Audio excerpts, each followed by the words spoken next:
The wind cut sideways across Harrow Ridge as Cole Rawlings knelt in the snow beside his dog and heard the search coordinator's voice crack over the radio one last time. Mission closed. Everyone out. Ranger didn't blink. His nose was locked on the upper timberline, his whole body wound tight as wire, and Cole knew right then, staring at 9 years of trust, that the animal was seeing something no one else could. Before we head up that mountain, drop a comment telling me where in the world you're listening from, and hit subscribe so you don't miss stories like this. The trailhead parking lot sat at 8,200 feet above sea level, a bare curl of gravel gouged into the side of Harlow Creek Canyon, and by 11 in the morning it looked less like a rescue staging area and more like a funeral. The white pickup trucks of the county's search and rescue team were already lined up, nose out. Volunteers stood in small clusters, blowing into cupped hands, unable to meet the eyes of the woman at the edge of the road. Janet Nash was 38 years old, and until 3 days ago, she had been a fifth-grade school teacher in Grand Junction who packed her son's lunch every morning and reminded him twice to zip his coat. Now she stood in borrowed boots, 2 sizes too big, staring up at a mountain that had swallowed him whole, and she was learning what it felt like to stop breathing while your heart kept beating. Owen Tate walked over to her with his radio still in his hand, and his shoulders already pulled inward, the way a man's shoulders pull when he's about to say a thing he does not want to say. Owen was 49, county-born, 22 years in mountain rescue, and he had never quit a search before. He was quitting one now. "Janet," he said. His voice was low and hoarse from 3 days of shouting into microphones and radios and open sky. "I have to close it. I have to." She looked at him and did not speak. She was afraid that if she opened her mouth she would howl, and if she howled she would not stop. "We have swept every quadrant twice. The dogs lost his scent at the second creek crossing on day 1. The helicopters have flown every legal grid pattern and burned every drop of fuel the department will authorize. There is another front rolling in tonight. I have 26 people up there right now, and every single one of them has a family waiting for them at home too." "He's 12, Janet said. Her voice was not loud. It was the smallest voice Owen Tate had ever heard. "He's 12 years old, Owen." "I know." "He went out with a school group. He was wearing the coat I bought him for his birthday. He had a peanut butter sandwich in the pocket." "Janet." "He is up there." Owen closed his eyes for a long moment. When he opened them again, they were wet, and he did not try to hide it. "If I keep them out any longer, I am going to lose one of my people, and even that would not bring him back. I am so sorry. I am so sorry." He did not tell her the rest of it. He did not tell her about the phone call that had come to his office 2 hours ago from a man in Denver who had never set foot on Harrow Ridge, but who signed a lot of very important pieces of paper. He did not tell her about the words liability and exposure and reasonable duration. He did not tell her that some of the phrases he had just used were not entirely his own. He would have to live with that later. Right now, he had to close a mountain. Cole Rawlings had heard the whole thing from 10 yards back. He was leaning against the driver's side of his truck with a chipped enamel cup of coffee gone cold in one hand and the other hand resting on the head of the Belgian Malinois who had been by his side since the animal was 7 weeks old. Cole was 44. He had a greying beard trimmed close, dark eyes that never quite settled, and a slight favor to his left leg that only showed up when he was tired. He had been tired for 3 days. He had done 2 combat tours with a Navy SEAL team, one in the mountains of a country whose name most Americans could not spell, and one in a desert that had taken more of him than he liked to think about. He had come home to Colorado 9 years ago, taken off the uniform, and put on a red canvas vest with the letters K9 printed across it in reflective tape. He had spent every one of those 9 years with the same dog. Ranger had pulled a lost hiker out of a snow gully outside Ouray. He had found an Alzheimer's patient sitting in her nightgown by a frozen creek at 2 in the morning. He had located the body of a father of 3, so that a widow could stop looking at every strange car that pulled up to her house and hope. Ranger had never disobeyed a command. Not once. Not one time in 9 years. Cole set the coffee cup on the hood of the truck and walked around to the back. He opened the tailgate. The dog's crate was open, and the interior was lined with the old blue blanket that had ridden with them from the day Cole picked Ranger up in a wire pen behind a police training kennel in New Mexico. He patted the tailgate and clicked his tongue. "Up, buddy, we're heading home." Ranger did not move. He was standing on the packed snow beside the truck, leash trailing loose from his collar. Head lifted at an angle Cole had watched him hold 10,000 times. Only this angle was not toward Cole. It was aimed at the far ridge, past the ranger station, past the closed switchback where the last search team had turned around at 10:30, up to the exposed shelf of granite and black timber where nothing but wind lived in November. "Ranger, up!" The dog held. Cole gave the heel command in the quiet, clipped tone he used in operations, the tone that had never once needed to be repeated. He gave it a second time. Ranger did not so much as twitch an ear. Every muscle in his body was pouring forward at that ridge, and there was a low sound coming out of him that was not a whine, not a bark, not a growl, but something Cole had never heard before. A low, pressurized note like an engine warming under a hood. Cole crouched down on his heels beside the animal. He was suddenly aware of his own breathing. "Hey, brother," he said low, "what are you seeing?" Ranger did not turn to look at him. That was the thing that finally moved Cole. In 9 years, in every hard moment they had been in together, in that gully outside Ouray, with the temperature dropping so fast it felt like someone was drawing the air out of the world, in that black creek at 2 in the morning, with a woman in a nightgown standing up to her ankles in ice. Ranger had always turned his head, always checked in, always found Cole's eyes for the split second it took to say, "I am here. We are together. Tell me what you need." He was not turning his head now. He could not. He was locked. Cole stood up slowly. He unclipped the radio from his shoulder. "Tate, it's Rawlings. I need 1 minute. Copy, Cole. Come on down. We're rolling out." "Tate, my dog is not standing down." There was a pause on the line, long enough that Cole heard the wind change tone against the antenna on the roof of the ranger station. "Say again." "Ranger is refusing the heel. He's fixed on the upper north face. I've never seen him do this. I have never even seen him hesitate. He is telling me something is up there." The pause on the other end of the radio went longer this time. Cole watched Owen Tate, 40 yards away, turn slowly and look across the parking lot at him. The coordinator raised the radio to his mouth. His voice, when it came, was flat in the specific way voices go flat when a man is choosing his words for a report he is going to have to file later. "Cole, the mission is closed. Conditions are worsening.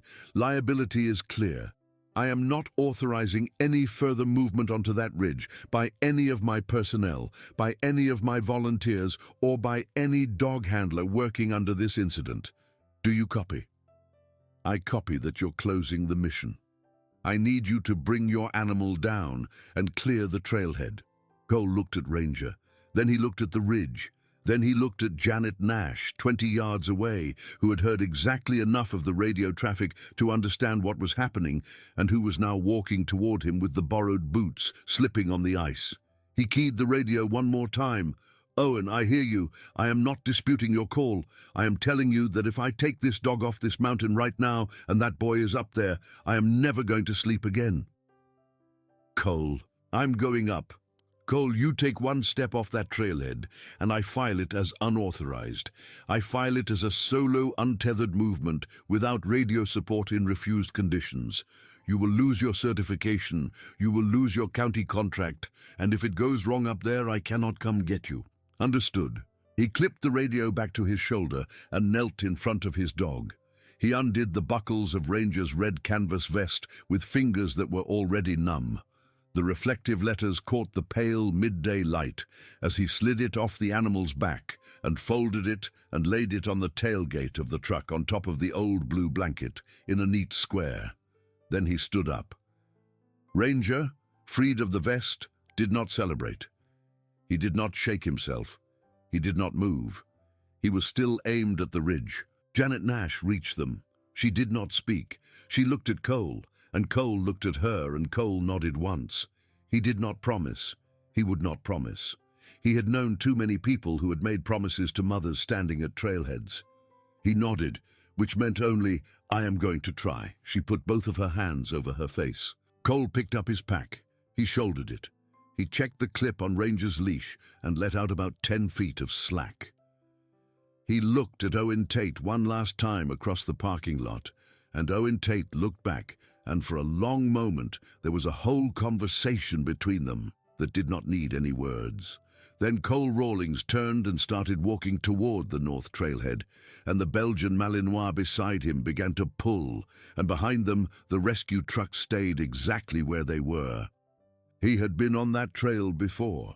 Everyone in the county who did this work had been on that trail before. Harrow Ridge was a spine of granite that ran north and east out of Harlow Creek Canyon for about 4 miles before it climbed sharply into a shoulder of the higher country.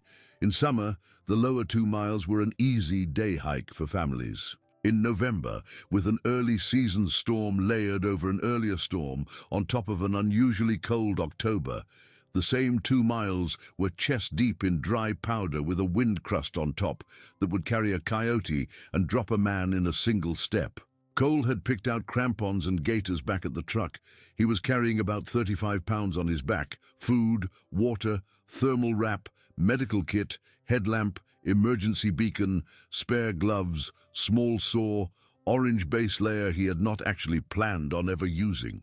He had made that pack 6 years ago and never revised it. He was about to be very glad he had never revised it. Ranger set the pace, not fast, steady. Cole had learned in year 1 of their partnership that a working dog that pulled hard was a dog that would be exhausted at the wrong moment. Ranger was a professional. He pulled with just enough tension on the leash to say, "We go this way," and he never once dropped his nose out of the wind. The wind was coming down off the ridge in long, cold ribbons that smelled like nothing, which is what mountain air smells like when it is truly clean and truly cold and truly indifferent. For the first mile, Cole watched the dog for any sign that Ranger was following the standard grid pattern the earlier teams had walked. He was not. Ranger was cutting a diagonal line across the second sweep quadrant and heading northwest toward a knee of the ridge that was not on the official search plan at all. Cole knew the search plan. He had helped write half of it 2 days ago in a folding chair in the ranger station. At the 1.25 mile mark, Ranger stopped. He put his nose down into the snow at the base of a lodgepole pine, sniffed once, and then lifted his head and started pulling again on the exact same diagonal. Cole crouched at the pine. He brushed the snow away with a gloved hand. There was nothing there. Not a footprint, not a scrap of fabric, not a broken twig. Just the snow and the roots of the tree, and a little bare patch where the wind had scoured through the drift. Then Cole saw it. It was maybe the size of a fingernail, a tiny orange thread caught on the underside of one of the low branches, the color of a school windbreaker. He would have missed it if he had not been on his knees. He held the thread up to the light and looked at his dog. Ranger was already 20 feet ahead, still pulling. Something in the base of Cole's spine went cold, and it was not the mountain. Because Cole knew what a scent trail looked like. He had spent 9 years watching one, and Ranger was not walking a scent trail. He was walking straight. He was not casting from side to side. He was not doubling back. He was not lowering his head every 50 feet to reconfirm. He was going up the mountain like he already knew exactly where the boy was. Cole clipped the piece of thread into a small evidence bag from his pocket without slowing down. His hands were shaking, and he told himself it was the cold. At the 2 mile mark, they crossed the second creek. Cole broke through the crust with his left leg and went in up to the thigh in slush that had refrozen in a thin layer over the running water beneath. Ranger stood on the far bank and waited. No impatience in him, just readiness. Cole hauled himself out. His pants were already stiff. He would have about 90 minutes before that leg started to become a serious problem. They kept climbing. The trees began to thin at 3 miles. The wind picked up. There was no path any longer, only the ridgeline and the shoulders of granite that broke through the drifts, like the vertebrae of some enormous animal buried under all that snow. Cole was breathing hard. His left knee had begun to warn him. A slow, deep ache along the outside of the joint where the tendon had been torn and rebuilt twice. Once in a field hospital in a country he still did not speak the name of, and once in Grand Junction Regional 4 years ago after a training fall. He talked to Ranger under his breath as they climbed. He always had. It was a habit from the field. Talking to your dog kept your voice warm and kept your dog listening for you. "You know where he is, don't you, brother?" Cole said. "You know exactly where he is." Ranger did not answer because he was a dog, but his ears flicked once, and the tension on the leash never wavered. At 3.5 miles, they came around the shoulder of a granite outcrop and into a clear line of sight up the north face of the ridge, and Cole saw it. He almost did not. It was the sort of thing that only registered because he had spent 9 years learning to see the small wrong things in a big blank landscape, a slight regularity in the driftline at the base of an enormous boulder about 200 yards above them, a subtle horizontal shape where the snow should have been irregular, something that had been made by a mind, not by wind. He stopped moving. Ranger stopped with him. The dog turned his head for the first time in more than 2 hours and looked up at his handler. "Yeah," Cole whispered. "I see it. Good boy." He unclipped Ranger's leash. He had a rule about that. Once a dog had proved beyond any doubt that he was on it, you gave him the ground. You let him go the last part on his own. Ranger did not sprint. He set off up the slope at a controlled trot, the same steady pull he had held for 2 hours, and Cole followed as fast as his knee would let him. He was maybe 40 yards short of the boulder when the wind changed. It came in a hard, cold slap out of the northwest, carrying the first crystals of the storm that Owen Tate had been so afraid of. Cole tasted iron in his mouth, the way you do when the temperature drops fast. He looked up and saw the ceiling of grey coming in over the ridge, low and heavy and traveling. Ranger had reached the boulder. He had gone still. His whole body had gone still in a way Cole recognized instantly. It was the way Ranger stood when he had located a living person. Cole crossed the last 40 yards on hands and knees at times, because the drift was over his hips and the wind was in his face. When he reached the boulder, Ranger was pressed against a low wedge of branches that Cole would have walked past without ever noticing.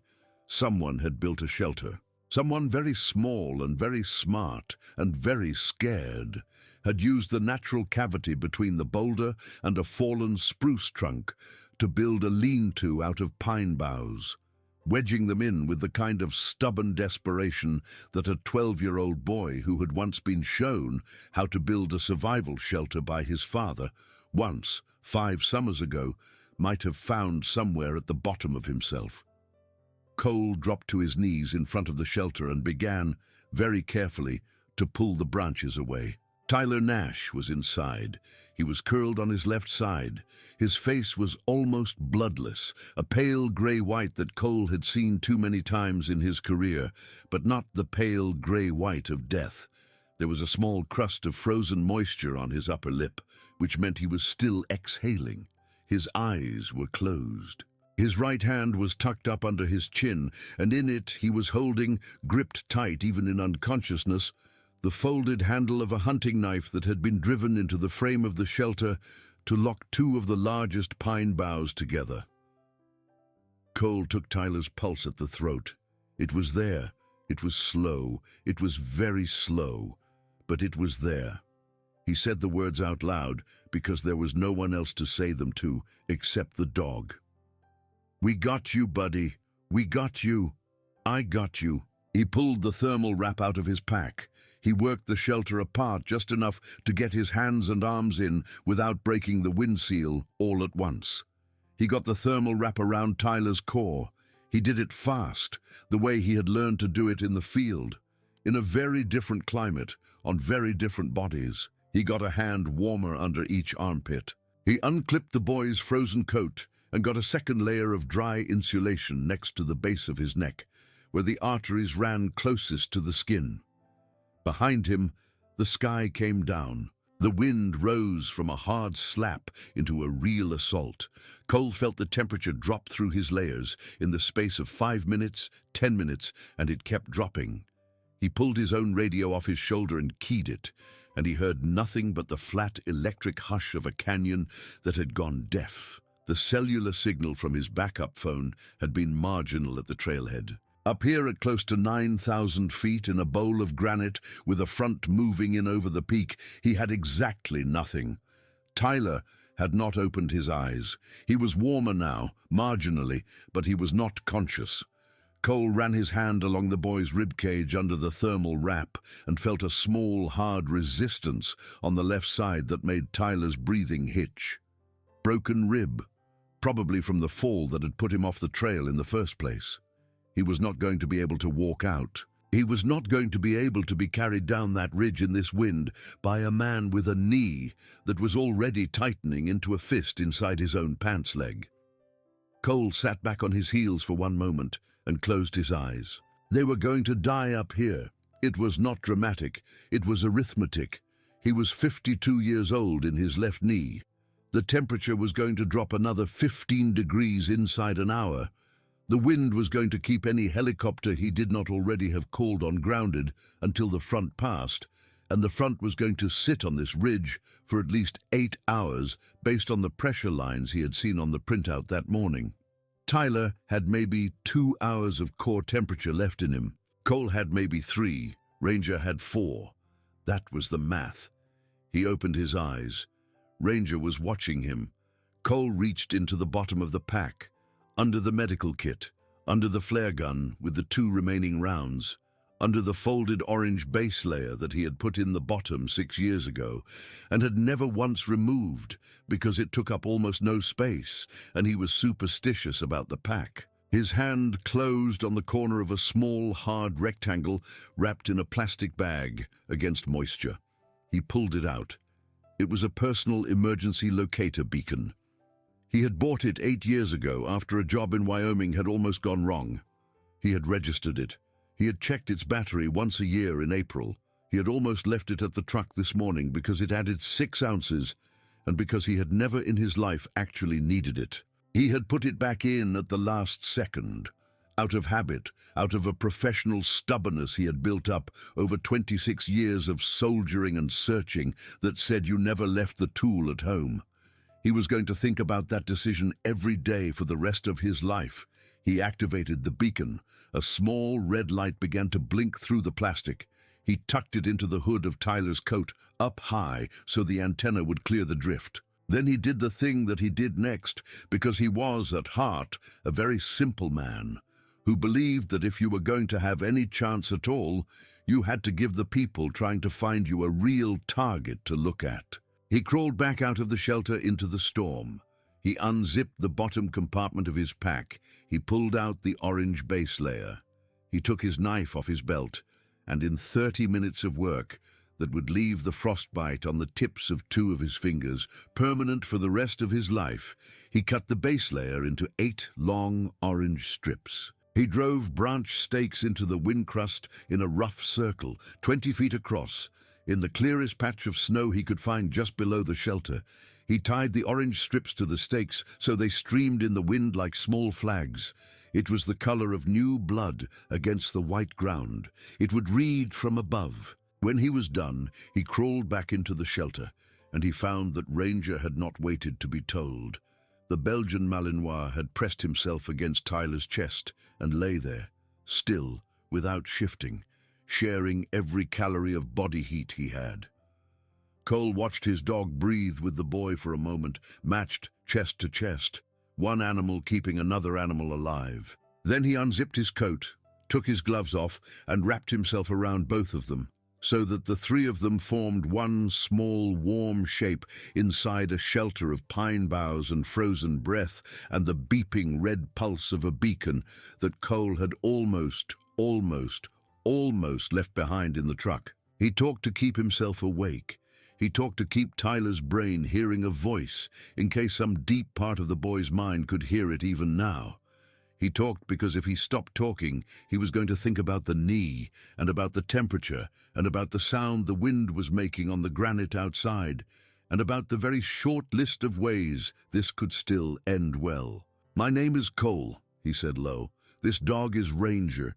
Your mom is at the bottom of this ridge, and she is thinking about you every single second, and she loves you very much. We are going to get out of here. I'm going to be the boring guy who does not shut up, so you keep hearing me and you keep breathing. Okay? Just keep breathing, that's it. That's the whole job." Tyler did not answer, but for one moment in the middle of that speech, his fingers around the hunting knife tightened. It was a small movement. It was almost nothing. It was everything. Cole looked down at the knife. He had seen the knife when he was pulling the branches away, and he had noted it as a survival tool, and he had moved on. Now, in the dim light inside the shelter, with his face 6 inches from Tyler's, he saw the knife properly for the first time. The handle was old. It was oiled walnut, worn smooth in the places where a hand had gripped it 1,000 times. It had a small brass plate set into the pommel. Cole had to twist to read it. The letters were engraved deep and worn shallow by use. D. Nash. Cole went very still. He knew that name.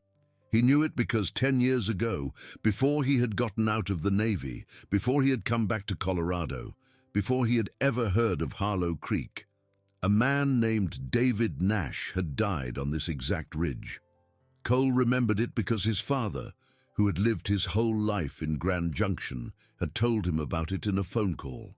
A civilian volunteer, 34 years old, had been climbing on the north face of Harrow Ridge with a search and rescue training group when the group had been caught in a freak October storm, and David Nash, who had gone off the marked line to help a slower member of the party who was falling behind, had never come back down. His body had been found in the spring, in the melt at the bottom of a ravine on the west shoulder, and his family had buried an empty casket up until then because they could not stand the idea of putting nothing in the ground. David Nash, 12 years ago. Tyler Nash would have been about 6 months old. Cole looked down at the hunting knife in the boy's frozen hand. It had been folded and locked into the frame of the shelter for structural support. It had been driven into a pine bough by a 12-year-old boy who had never in his life met the man whose initials were engraved on the handle. Cole put his forehead down against Ranger's ribs and closed his eyes, and for the first time in 9 years of doing this work, allowed himself to feel something that was not professional distance. The storm ran for another 40 minutes over the top of them. Somewhere far below, in a ranger station he could not reach on any frequency, a monitor was showing the coordinates of a locator beacon that had activated on the north face of Harrow Ridge, and a woman in a heated office was picking up a phone. Owen Tate was the first person in the parking lot at the trailhead to notice that a helicopter he had not called was coming in from the west. He heard it before he saw it. The sound came sideways under the wind and above the pines, and it was low enough that at first he thought it was a snowmobile. He walked to the middle of the parking lot with his radio in his hand. The helicopter cleared the ridgeline and dropped into visual, and Owen recognized the paint scheme immediately. It was not a county aircraft. It was one of the Colorado State Patrol high-altitude search craft that responded to civilian locator beacons across the western slope. He keyed his radio without thinking. "Dispatch, this is Tate at the Harrow Creek trailhead. Do you have a beacon activation in my sector?" The dispatcher's voice was quick and thin. "Affirmative, Owen. Beacon triggered 11 minutes ago at the following coordinates. Registered to a Cole Rawlings out of Grand Junction. Are you aware of a private party on that ridge?" Owen Tate closed his eyes for a moment. When he opened them, Janet Nash was standing about 10 feet from him. She had heard. "Yes," he said into the radio. "I am aware." The helicopter climbed away from them fast, banking east and up into the beginning of the front, and Owen watched it go and thought about the phone call he had received 2 hours ago from Denver and the way the man on the other end had used the phrase reasonable duration. Janet was walking toward him now. Her boots were slipping on the ice again, and she did not seem to notice. Her eyes were wide, and her face was open in a way faces do not usually get to be open in front of other people. Owen, is he up there? Is my son up there? Janet, listen, I need you to sit down. Come sit in my truck, it's warm. Come sit down." "Owen, I don't know yet. I'll tell you the second I know." She sat in his truck. She did not cry. She stared at the mountain through the windshield, and her hands in her lap opened and closed once, and then held very still. Up on the ridge, 41 minutes after Cole Rawlings had pressed the button on a personal locator beacon that he had almost left behind in a truck bed, the pilot of the Colorado State Patrol helicopter dropped down through a thin window in the front and put the aircraft into a rough hover 40 feet above a small orange circle of what looked like fabric strips streaming from branch stakes in the snow. The pilot's name was Marcus Delaney. He was 36 years old. He had been flying Western Slope high-altitude search for 11 years. He had never seen a debris marker built that clean, in weather that bad, at that altitude, by a man on foot with a boy in a shelter 20 yards away. He said as much on the radio. The paramedic in the second seat, a woman named Jenny Ross, was already out on the skid. Cole heard the aircraft before he saw it. He had heard aircraft come for him before. He knew what one sounded like when it came for you and what one sounded like when it was passing over. This one was coming for him. He did not move from where he was wrapped around Tyler and Ranger inside the shelter because he did not have the strength to move, and because moving might have knocked the beacon out of the hood of Tyler's coat. He just talked, and he kept talking. "That's them, kid. That's the ride. You hear that? That's for you." Tyler's eyelids fluttered. They did not open. His fingers around the old knife tightened once more. Jenny Ross came in over the shelter at a low crouch under the rotor wash, spotted the orange strips first, then the bows of the lean-to, then the reflected shine of a headlamp Cole had switched on at the sound of the aircraft. She dropped to her knees at the entrance and looked in. "I've got 2 adults, 1 juvenile, 1 canine, all responsive," she called back into her radio without taking her eyes off Cole's face. "Prepare to receive 1 hypothermic pediatric, likely rib fracture, and 1 adult with likely knee immobilization and probable frostbite, sending the boy first." Cole nodded. He did not speak. He had used up his talking for the day. They got Tyler out first. Jenny wrapped him in a heat blanket and secured him in the litter, and Marcus Delaney brought the aircraft down to a bare hover on the shoulder of the ridge, close enough that they could load without a winch. They came back for Cole. He walked to the aircraft under his own power, which he later did not remember doing. Ranger walked beside him. When they lifted off, Cole looked out through the small side window at Harrow Ridge and at the tiny orange circle of strips streaming from the branch stakes in the snow. And he thought about a folding hunting knife with the initials D. Nash engraved into the pommel, and he did not say anything to anybody the whole way to Grand Junction Regional. Janet Nash was standing on the hospital landing pad when the aircraft touched down. She'd gotten there in the front seat of Owen Tate's truck, and Owen had done 90 miles an hour on a road he had already worked twice today, and neither of them had said a word during the drive. Tyler was carried out on the litter and immediately taken inside by a trauma team that was already waiting. Janet ran alongside the litter for about 10 steps. She reached out and touched the shape of her son's foot through the blanket, and then a nurse gently redirected her, and she stood on the tarmac with both her hands pressed flat to her own mouth as her boy disappeared through automatic doors into an emergency wing. Then she turned back toward the aircraft. Cole was climbing down. Ranger was already on the ground. Cole took 2 steps toward Janet and stopped because he did not know what to do with his hands.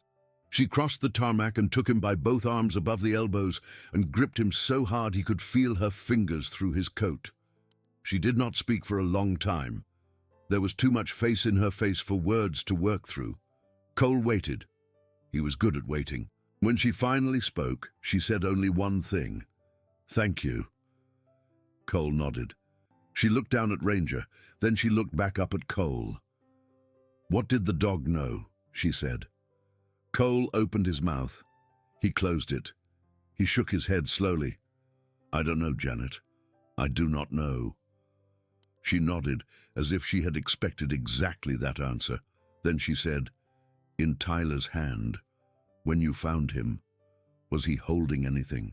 Cole hesitated. He had rehearsed the moment of telling her on the flight down, and he had not been able to find a way to say it that did not sound like something out of a story. So he did the only thing he could do. He reached into the front pocket of his coat and pulled out the folded hunting knife with the walnut handle and the brass plate on the pommel, and he laid it flat on his open palm and held it out to her. Janet Nash looked at it. She looked at it for a long moment. She reached out with 2 fingers and touched the pommel very lightly on the letters engraved there. She did not pick it up. She said, "This was in his backpack. Mom, his father's knife. I gave it to him for his 12th birthday 2 months ago. He was proud of it. He carried it everywhere." Cole said quietly, "It was in the frame of the shelter he built. He used it to wedge the branches. That's what saved him." Janet's face did not change. It did not change because it could not. It had already been through everything it could go through today. Then she said, "You were on the ridge with David." Cole shook his head. "No, ma'am. I never met your husband. You were a Navy SEAL. He talked about SEAL K-9 work when he trained. He wanted to do what you do. He was a volunteer. He was on his first year with the county team when—" She stopped. "I know," Cole said. "My father called me about it when it happened. I remember." Janet was quiet for a moment. She said, "Owen was on that day too. He was on the ridge with David. Did you know that?" Cole did not know that. He looked over Janet's shoulder at Owen Tate, who was standing about 20 feet away, on the far edge of the landing pad, with his hat off and his hands loose at his sides and his eyes on his own boots. Owen Tate looked up. He did not look away from Cole. He nodded once. It was not a happy nod, and it was not defensive, and it was not the nod of a man defending a decision. It was the nod of a man saying, "Yes, that was me, and I have been carrying that for 12 years, and I am carrying this now too." 2 days later, they held the debrief in a small conference room on the ground floor of the County Emergency Services building in Grand Junction. It was a Wednesday afternoon. The sun had come back out. The storm that had rolled over Harrow Ridge had dropped almost 2 feet of new powder on the north face in a single night, and Marcus Delaney, the state helicopter pilot, had said, without joking, that if they had gotten there 30 minutes later, he would not have flown at all. Cole sat on one side of the table. Owen Tate sat on the other. There was a court reporter present, and there was a lawyer from the county attorney's office who was there to write a report that would sit in a filing cabinet for the rest of Owen Tate's career. Owen went first. He spoke into the record for about 20 minutes. He described the timeline of the 3-day search.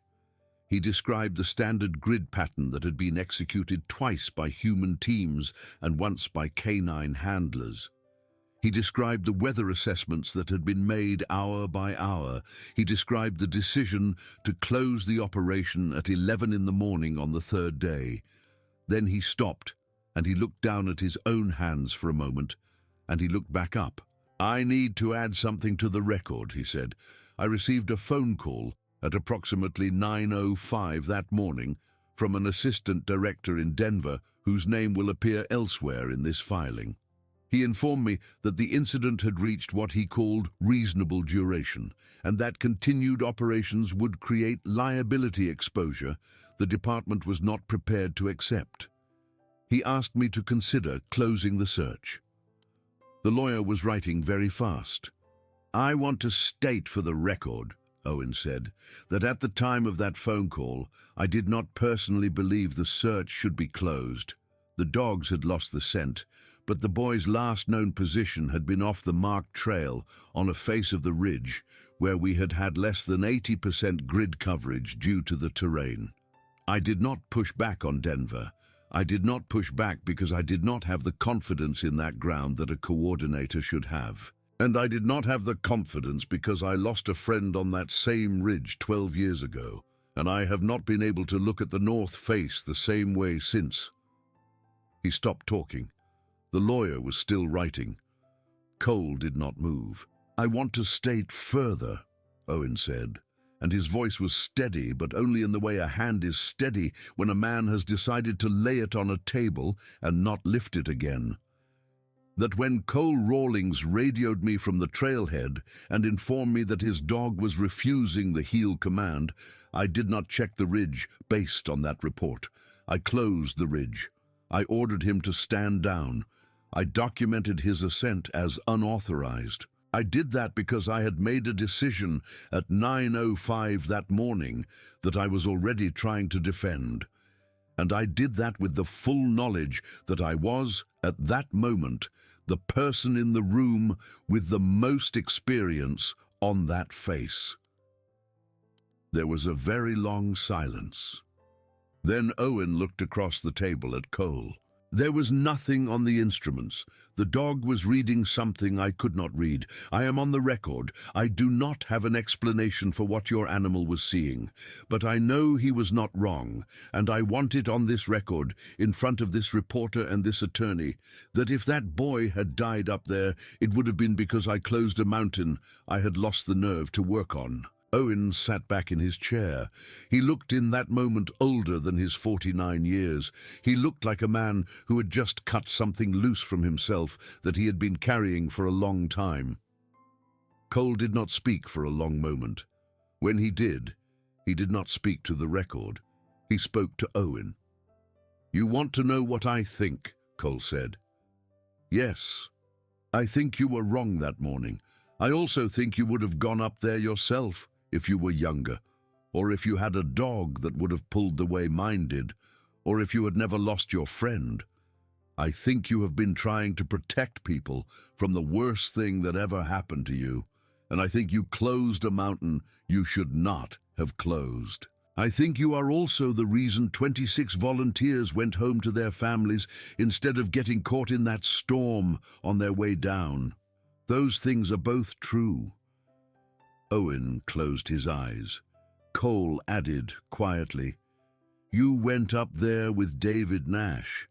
That was you. Nobody expects you to have made a clean decision this time. I do expect you to make a cleaner one next time." The lawyer looked up. He looked at both of them. He said, "Off the record for one moment."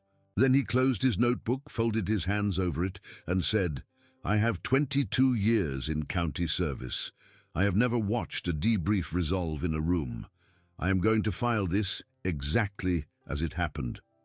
I would like the record to reflect that I was present and that the reporter was present and that both of you spoke with your names attached to what you said. Is that agreed?" Cole and Owen both nodded. 2 months went by. There is a way that these things settle in a small mountain town.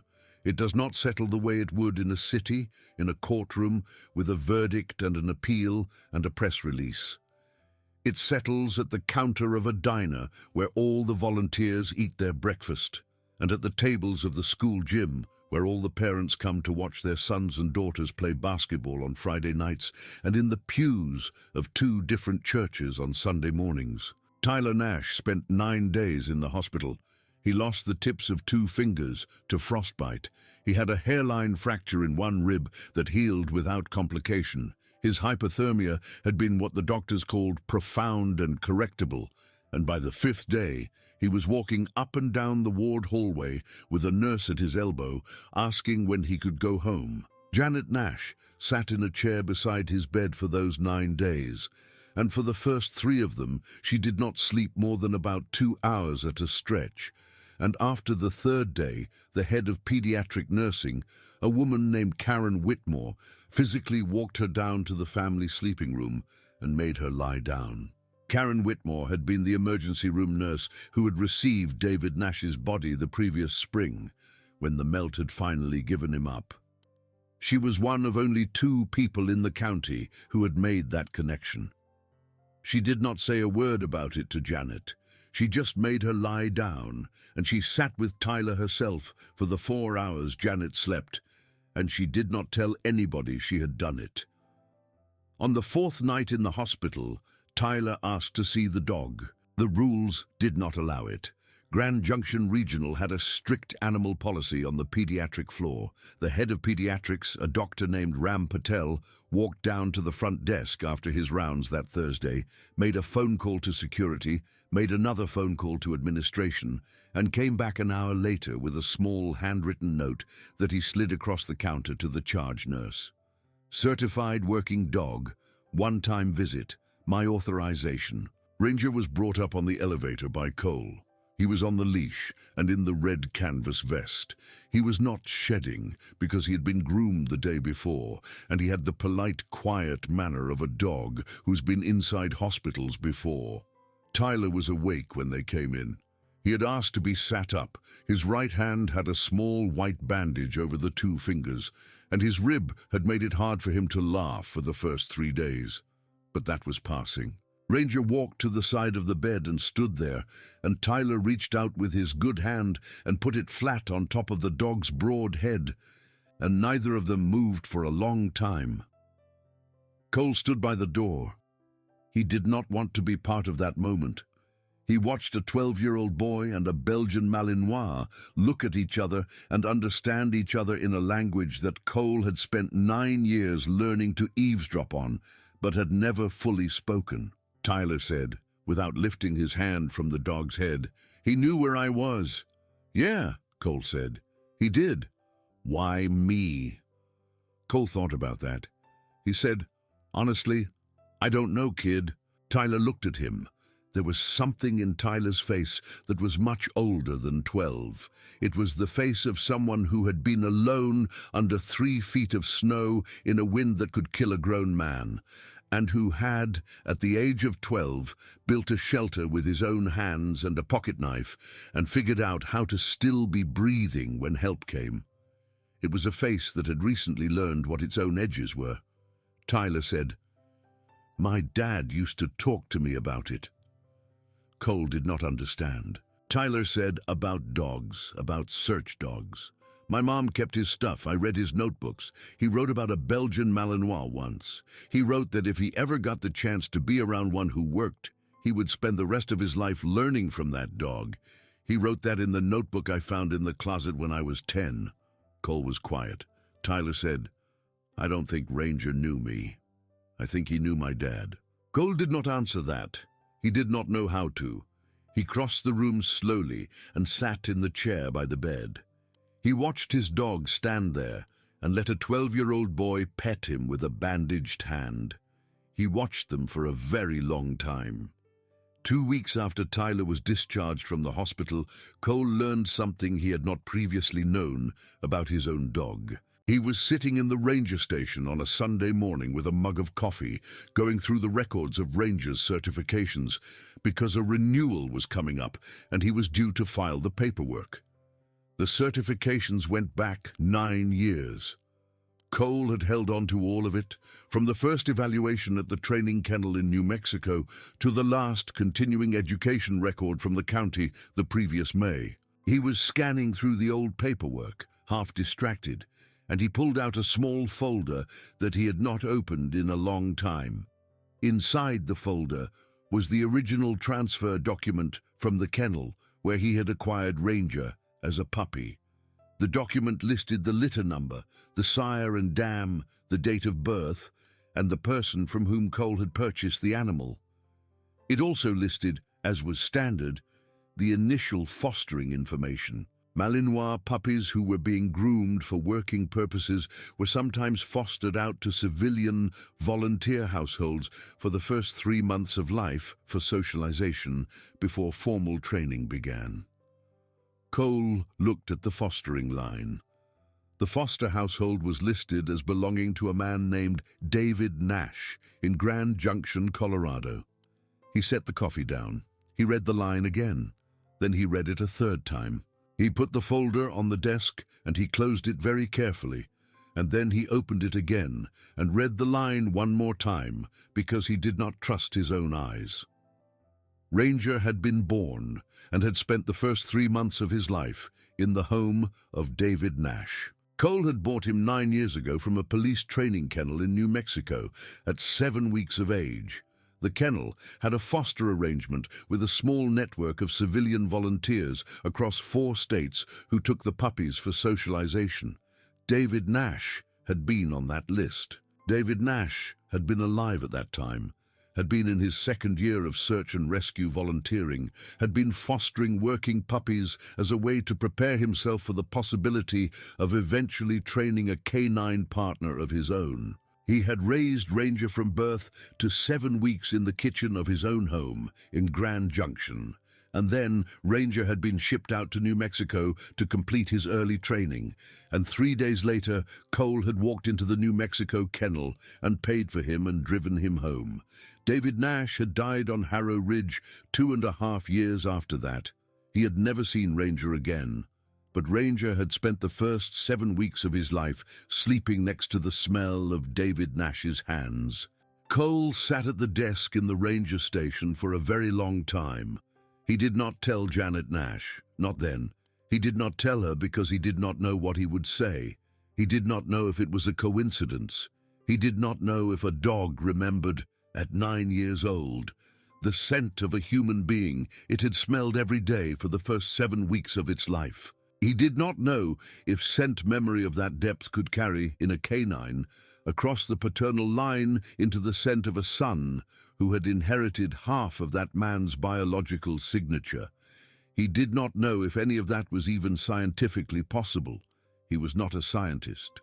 He was a man with a dog. He knew only that his dog had aimed himself, without hesitation, at a specific point on a mountain from a parking lot 4 miles away. And that on that mountain there had been a 12-year-old boy holding a folding hunting knife with his father's name on the pommel in a shelter he had built with his own hands, and that the boy's father had raised the dog from birth. Cole closed the folder. He put it back in the drawer. He drank the rest of his coffee cold. He did not tell Janet for a long time, but he did tell her eventually. He waited until the following spring, until the day the county had scheduled the small ceremony that had been arranged by a coalition of about 11 people, including Karen Whitmore from the hospital and the pediatric doctor Ram Patel, and the state helicopter pilot Marcus Delaney, and, quietly, without asking to be included, Owen Tate. The ceremony was held at the trailhead. It was not a big event. There was no press. There was a folding table with a small brass plaque on it, and there was a folded county service flag, and there was a small gathering of about 40 people, most of whom had walked that ridge at some point in their lives. The plaque was to be installed at the base of the North Trailhead. It read, in simple engraved letters, "To all who have looked for anyone on this mountain." And to the ones who refused to stop. There were no names on the plaque. That had been Cole's request. He had said, when Karen Whitmore had first proposed the idea to him at the diner one Thursday morning, that the moment you put one name on a piece of brass, you had to leave someone else's name off, and he was not interested in doing that. Owen Tate had been standing at the counter buying a bear claw at that moment, and he had turned and looked at Cole and said quietly, "Thank you." Cole had not answered him at the counter, but he had nodded. At the ceremony, Tyler Nash read a short statement he had written himself. He was 13 years old by then. His voice had begun to change. His right hand still had 2 shortened fingers, and he had learned to hold a pencil with the remaining 3 in a way that made his handwriting look older than he was. He read, in a clear voice that did not shake, "When I got lost, I did not build the shelter because I was brave. I built it because I did not know what else to do. My dad taught me one time when I was 6. I did not remember I remembered it until I was already doing it. He also gave me the knife. I want the people who came for me to know that when I woke up in the hospital, the first thing I did was ask for my mum, and the second thing I did was ask for the dog. I did not know why. I know now." He looked up from his paper. He looked at Cole. Then he looked at Ranger, who was lying quietly in the snow at Cole's feet, with a red canvas vest on and the letters K9 reflecting the light. Tyler said, "I want to thank the man who did not go home. I want to thank the dog who did not obey. I want to say thank you, and I do not know how to say it any bigger than that. So I am going to just say it and stop." He did not read anything else. He folded the paper. The 40 people at the trailhead did not clap. That was not the kind of ceremony it was. They stood in the cold air and let the words be there. Janet Nash walked over to Cole afterward. She did not have gloves on. She reached out and took Cole's right hand in both of her own bare hands and held it. Ranger stood up beside them and pressed his shoulder against Cole's leg. Cole said quietly, "There is something I want to tell you about the dog. I did not know it until 2 weeks after Tyler came home. I still do not know what to do with it." He told her. He told her about the folder in the drawer of the ranger station. He told her about the litter number and the fostering line and the address in Grand Junction that had been David Nash's address before he died. He told her that he could not prove anything about scent memory, and he could not prove anything about whether a dog remembered a man from the first weeks of its life, and he could not prove anything about how any of that might carry across 10 years and a mountain and a snowstorm and a boy who had inherited half of that man's blood. He told her, honestly, that he did not know what any of it meant. Janet Nash listened to all of it. She did not interrupt. When he was done, she did not answer for a long time. She looked down at the dog. She looked up at the ridge. She looked at the plaque on the folding table. Then she looked back at Cole. She said, "My husband spent 7 weeks with him." "Yes." "My son spent almost 3 days with him, under the snow." "Yes." She said, "You are telling me my husband picked out the dog who saved his son?" Cole shook his head slowly. "Janet, I am not saying I know that. I'm saying I am telling you," Janet Nash said quietly, "that I know that." She let go of his hand. She knelt down in the snow. Ranger came to her without being called. She put her forehead against the top of his head gently, and she stayed like that for a moment. And Ranger, who was a working dog and a professional and had never been anyone's family pet, made a small sound at the back of his throat that Cole had not heard him make in 9 years. Cole looked away because it did not seem right to watch. Owen Tate was standing about 20 feet off, alone, near the base of a lodgepole pine, his hat in his hands. He was watching Janet with the dog, and he was crying quietly, without noise. Cole walked over to him. Owen said without looking at him, "I saw him once." "Who?" "David, in the training kennel. He brought a puppy in for a health check the week before I met him. The puppy was a Malinois. I did not know it was Ranger. I have thought about it every day for 2 months. It was Ranger. It had to have been." Cole did not know how to answer that. He put his hand on Owen's shoulder for a moment. He left it there. Then he walked back to Janet and Tyler. There is a rest to this story that does not fit into a ceremony at a trailhead, and there is a rest to Owen Tate's story that took him another year to work through. He filed a formal complaint against the assistant director in Denver, who had used the phrase reasonable duration. It did not go anywhere immediately. It did not go anywhere for about 8 months. Then a reporter from a Denver paper picked it up, and then 2 other reporters picked it up, and then the department reviewed the practice of remotely closing active mountain searches by phone from a desk 250 miles away, and then the practice was quietly changed. That change is now in the County Operations Manual as Section 7, Paragraph 3, Subsection 2. It requires the on-site incident commander to be the sole authority for closing a search, and it requires that the decision be documented in writing at the trailhead in the presence of at least one civilian witness, most often a family member. It is not a big rule, it is one paragraph. Owen Tate carried a copy of that paragraph folded in his wallet for the rest of his career. And when younger coordinators asked him what it was, he told them. The assistant director in Denver took an early retirement about 14 months after the debrief. He did not admit any wrongdoing. He did not need to. Everyone who knew, knew. Ranger continued to work. He worked for 2 more years after the Nash rescue. He recovered a lost snowshoer near Ouray at the age of 10, and he found a missing dementia patient in a stand of aspen outside Montrose at the age of 11.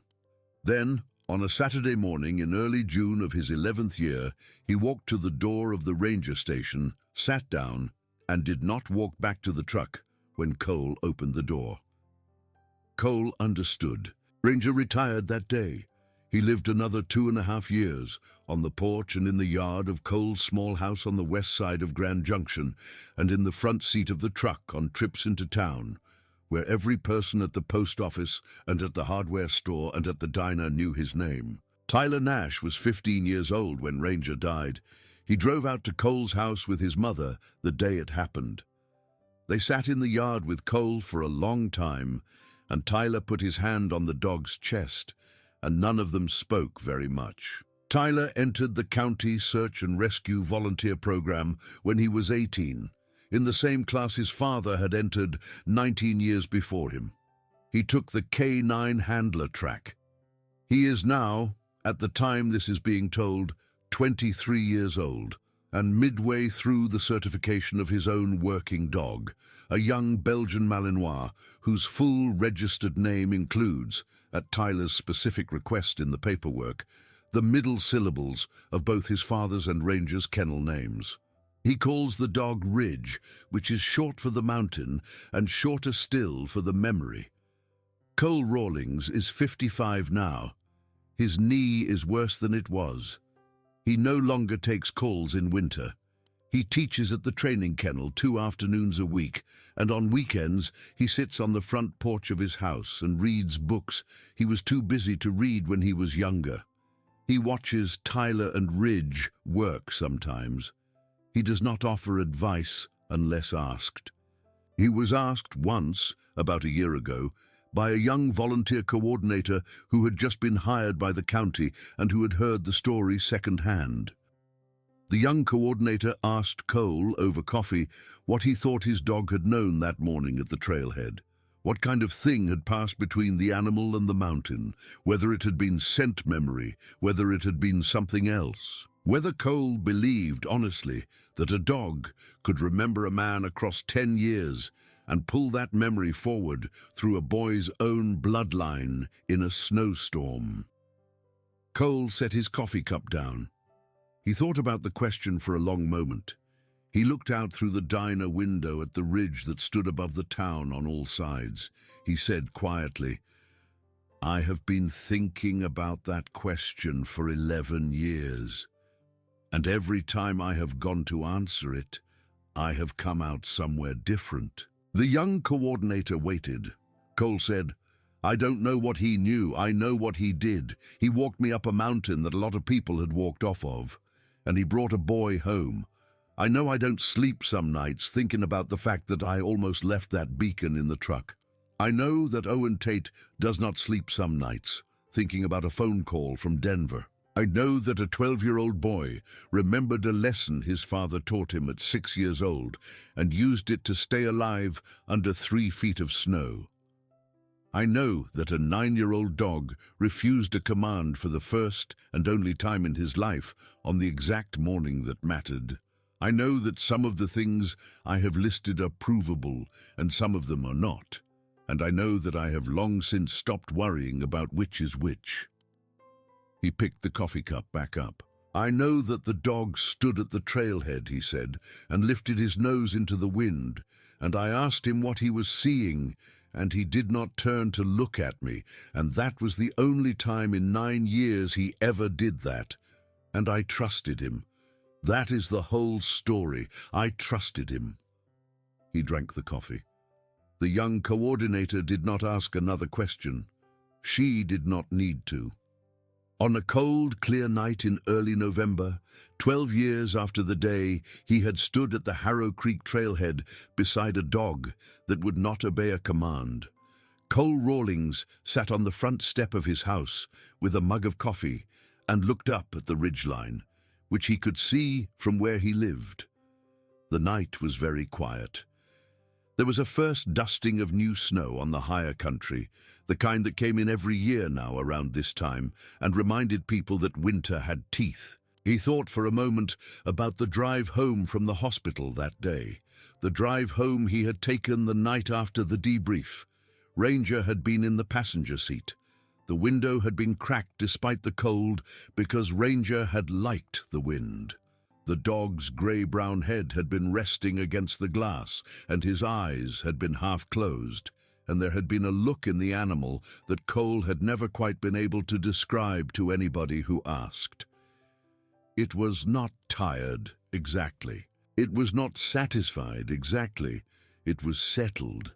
Cole sat on his front step and drank his coffee and looked up at the ridge, and he was aware, in the small and very ordinary way a man is aware of these things when he has lived long enough, that all the roads he had ever walked, and every mountain he had ever climbed, and every dog he had ever loved, had brought him to this porch on this cold, clear night, with his own 2 hands wrapped around a warm mug, and that this was, in the end, enough. He also thought, because he thought about it every year on this date, about a boy in a debris shelter under 3 feet of snow, holding a folding hunting knife by the walnut handle, breathing shallow but breathing, and about a dog that would not turn its head.